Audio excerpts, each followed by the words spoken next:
Hello everyone, I'm Jenny Chen. Here we're very excited to use the DJI, the most advanced model, the Agras T40. It's a 70 liters dry tank with high-grade creek, our leader in the agriculture field, to sow rye into the soybean. Let's check out Chuck's cutting-edge comments on it. So today we're using this T40 drone to spread cereal rye into a soybean crop. And the reason why I'm interested in using a drone like this is that we can spread the rye without doing any damage to the soybeans.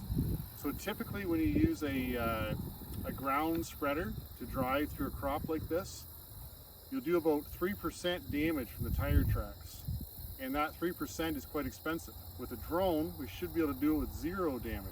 The other reason why I want to use a drone is that we can do it in the month of September when we have time to actually seed the crop.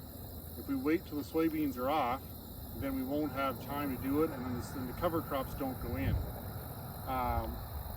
So this drone is a bigger drone than what we've tried in the past, so it carries more seeds. We think it'll be more efficient.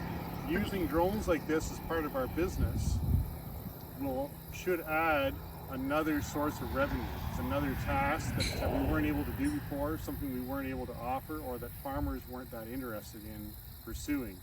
And so we're really looking forward to it. There's lots of interest in cover crops and applying them and doing it in a timely manner. In this area where there's not a lot of wheat grown, adding some cover crop diversity is of interest to the farmers. And so, crops like rye, clover, oats, those types of things, we think we can get done with a piece of equipment like this. Thank you.